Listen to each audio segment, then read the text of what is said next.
مختصر یہ کہ ادھر امام مہدی رضی اللہ تعالیٰ کی تلاش میں لوگ جو ہے نکلیں گے اور زمین پر جو ہے مسلمان کم رہ جائیں گے اور اسلامی حکومتیں تمام کی تمام ختم ہو چکی ہوگی، صرف مکہ اور مدینہ میں اسلام باقی رہ جائے گا، یعنی جس پہ اہل ایمان جو ہوں گے واقعی، اور زمین کے تمام اقطاب، اوتاد، ابدال سارے کے سارے وہاں پر جمع ہوں گے اور امام مہدی کو تلاش کر رہے ہوں گے۔ یہ بات تو بڑی طویل ہے، اور امام مہدی رضی اللہ تعالیٰ اپنے آپ کو ظاہر نہیں کر رہے ہوں گے، لوگ ان کو ڈھونڈ رہے ہوں گے، ان کی تلاش میں لوگ مکہ معظمہ میں آئیں گے تو وہ مدینہ منورہ چلے جائیں گے، وہ مدینہ منورہ میں آئیں گے تو وہ مکہ معظمہ چلے جائیں گے۔ اس طرح سے 3-4 چکر لگیں گے، یہاں تک کہ لوگ پوچھتے پوچھتے لوگوں سے پوچھیں گے، یہاں تک کہ ایک دفعہ آپ کو وہ مل بھی لیں گے تو آپ کہہ دیں گے نہیں میں تو انصاری ہوں، تو وہ ایک حیلہ ان کا ہوگا جو انہوں نے انصاری کہا، یعنی مدد کرنے والا،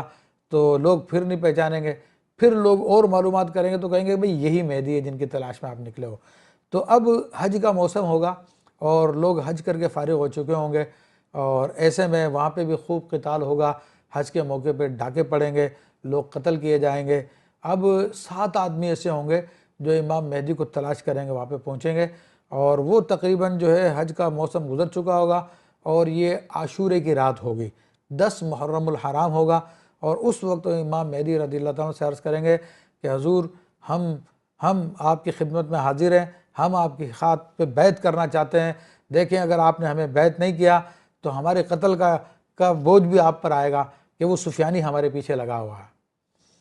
تو یہاں سے سفیانی اپنا لشکر، پھر امام مہدی رضی اللہ تعالیٰ عنہ ان سے بیعت کریں گے، اور جتنے بھی قطب ابدال وغیرہ سب ان سے بیعت کریں گے، بلکہ اس وقت آسمان سے ندا دی جائے گی کہ ھذا خلیفۃ اللہ مہدی،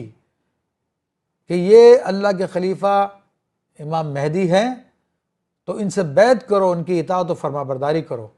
تو امام مہدی رضی اللہ عنہ اس وقت پھر لوگوں سے بیعت لیں گے، اور اس وقت آپ کے پاس ایک روایت کے مطابق نبی علیہ السلام کا جبہ بھی ہوگا، نبی علیہ السلام کی تلوار بھی ہوگی، اور بھی تبرکات آپ کے پاس ہوں گے جو ڈائریکٹ رسول اللہ صلی اللہ علیہ وسلم کے تبرکات ہوں گے۔ تو یہ پھر حضرت امام مہدی ان سے بیعت کرنے کے بعد ایک خطبہ دیں گے، اور طویل خطبہ ہوگا جس میں آپ لوگوں کو نبی علیہ السلام کی سنت کی طرف بلائیں گے،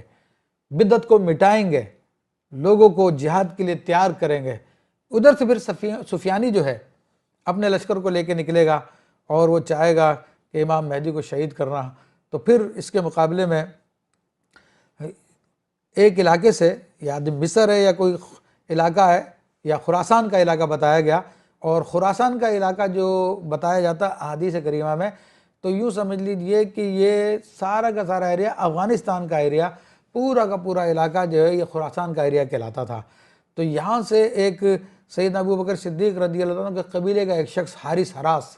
وہ ایک لشکر لے کے آئے گا جس کے پاس سیاہ جھنڈے ہوں گے، اور وہ لوگ امام مہدی رضی اللہ عنہ کی مدد کے لیے نکلیں گے۔ اور حضرت علی رضی اللہ تعالیٰ عنہ فرماتے ہیں کہ اس لشکر میں شامل ہو جاؤ، اگرچہ کہ تمہیں اپنے گھٹنوں کے بل برف پہ چل کے جانا پڑے۔ اور ایک روایت میں فرماتے ہیں اگر میں صندوق میں بند ہوں اور اس کے اوپر تالا لگاؤ تو میں چاہوں گا کہ اس کو تالے کو توڑوں، صندوق سے نکلوں، میں اس جہاد میں شریک ہو جاؤں، کہ وہ بڑا عظیم جہاد ہوگا۔ اور پھر یہ لشکر جو سفیانی سے مقابلہ کرے گا، بہرحال ان کا قلع کما کرے گا، امام مہدی رضی اللہ تعالیٰ تک پہنچے گا۔ یہ امام مہدی رضی اللہ تعالیٰ کے مددگار ہوں گے،